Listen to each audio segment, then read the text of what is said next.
Rehearsal is necessary so that we both know, the actors and myself know what the scene's about. Obviously, the actors have to know their dialogue, and we basically use, you know, rehearsal to get it better, to make it better. And if maybe dialogue on the page that read fine, and you put it on its feet, and you put it in an actor's mouth, doesn't sound right, it changes the tone of a scene or something, and we know what the content of the scene is, and we fix it. We might change that word out. We know that the scene starts at A and ends at B, and we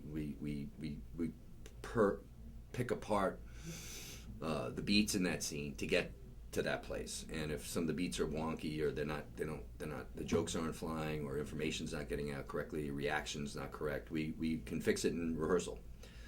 So that when we get to set, when all the equipment and all the people are getting paid and we're spending a lot of money, we just go and execute it rather effortlessly on the performance side. And it's really boils down to the filmmaking mechanics are really what we're dealing with on set. All the acting questions and tonal stuff we've in more abstract questions that don't really show up on camera per se, but they're in the actors' heads. They're answered during the rehearsal process. And I think, depending how long rehearsal lasts is depending on how much progress we've made on a scene. If we've made progress and I think that we're going to repeat ourselves, and I stop it. If I think we should do it again and again, it's because we're driving towards the point that we've gotten it right, and we try to do that earlier than later. Because as I get closer to principal photography, I have to go on tech scouts. I'm not around so much, and the other departments on the movie are asking me a lot of questions, and I got to sit with them and go over things and sort of try to keep the train on the tracks.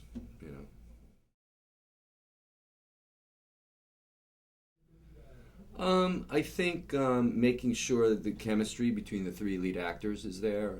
I know it is already because I've been with them together, but I think them getting here a couple weeks early and spending the time in rehearsal and going out to dinner and hanging out, we'll do a lot of that.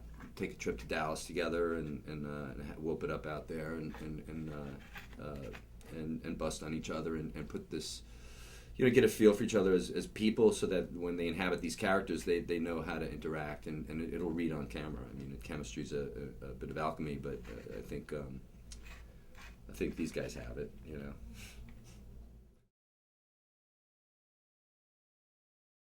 When we've got the scene right in rehearsal, we're bringing that to set and we get it right, and I've got it in a couple of takes, then I'm going to give the keys to the car to the actors and say, okay, the scene, forget about being verbatim on the dialogue. Let's improvise, knowing where we start here and we get to here. You already know your character. Let's mix it up. What would you say, in this guy's voice, and see what they come up with. And sometimes you can come up with some great stuff because there's a lot of freedom there, and they feel creative, they feel comfortable and safe, and they've known me for, working for several weeks, that they'll often come up with a lot of usable stuff that I think is stuff wouldn't have occurred to me because I'm not playing the character, so I don't know what's popping into their head from moment to moment, and that's great. It's lightning in a bottle if you can get it on film.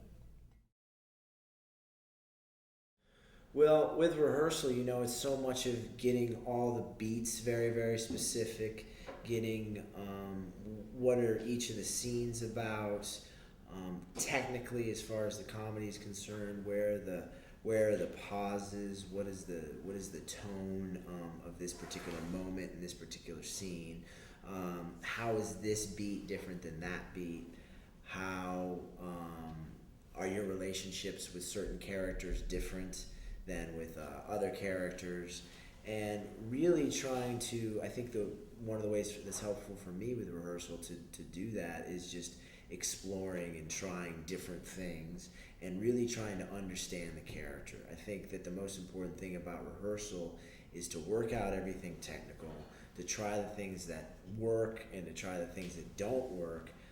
And really the most important thing is getting your character thoughts and who this guy is with each of the particular moments that go on with the script, so that once you are shooting it, the difference is really in rehearsal, it's all about the work. Do the work, what is specifics, technically the beats, like I just mentioned, but then when you get into performance mode, you don't think about any of that stuff because it's already inside of you.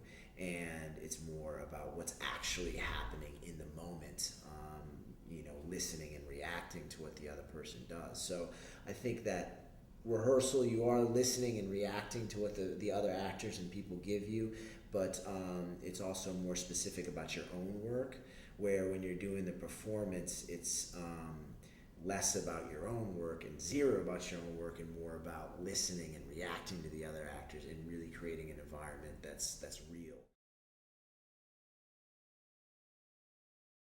I think that each project where there's rehearsals is different. For this one, having Tucker, who um, wrote the screenplay, who is the character I'm playing, and who lived the experiences, is a very incredibly unique thing for me to have as an asset of what were you thinking about when you wrote this? What are your behavioral aspects? How is this character different than me? What do I need to do in this particular scene? So this rehearsal process is incredibly unique, because you have the guy who wrote it, who is the character I'm playing, and who lived those experiences. So you kind of have this wealth of knowledge to draw from about what is the storytelling aspect that we're trying to tell here, who is this guy here, what are his behaviors, what are his thoughts in these particular scenes. So for this particular rehearsal process, it's incredibly unique because it's so specific, because you have this person that's so unique that way, which is different than any other project I've worked on, where either you're working on a fictional character or it's rehearsals for a play, and everything is different. So this one is particularly unique and particularly enjoyable, just because you have that, for me, that wealth of knowledge with Tucker, the screenwriter, the character, and the person who lived the experiences.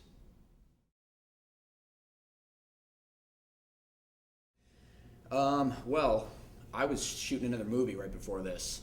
I came straight here from about a week on another gig, and so I was a little wrapped up in that too.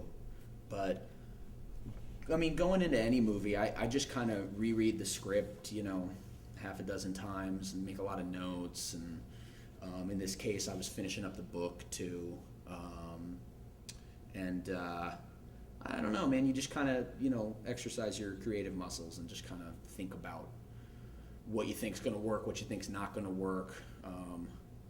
I'm not like a huge Russell Crowe fan or anything, but I heard him say something really smart, which was like, get the physical out of the way first. Decide what the guy's going to look like first, because it's important, but it's kind of the least important. And once you get that done, everything else comes more easily. So I spent some time thinking about how I wanted him to look, and I think I'm going to probably cut all my hair off in about a day or two here, and that kind of thing. But yeah, I mean, I'm not. I think method acting and whatever else all has its place, but and I use that kind of stuff. But coming into this, it was just about reading the script and reading the book, and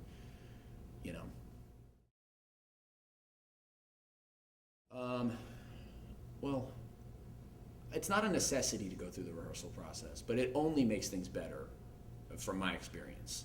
So it's always preferable, but it's not. I'm easygoing. I'm really easygoing in my work. I just kind of show up and do what I'm told to do, and it doesn't mean I don't have opinions. It doesn't mean I don't exercise, creativity. But if you guys said, if they had said, okay, you're gonna fly in Sunday and then Monday we start shooting, I just would have been like, okay, but. I mean, you've been filming the rehearsals. I mean, you see that it's a creative process when you get a chance to throw out all kinds of ideas. And the best part about rehearsals is that you're not under the gun. You're not fighting the clock. Time is the single most unforgiving asset that you need on a film. You can have all the money in the world, and if you don't have enough time, if the sun is coming up and the scene takes place at night, it doesn't matter how much money you have, you need to do it the next night, so it's that not having to fight the clock and just getting to sit here and just bullshit and take it easy and really throw out any ideas we want and go off on tangents, and we don't have a first AD going, Bob, we really need to shoot this or we're going to be screwed, so that's what's good about it.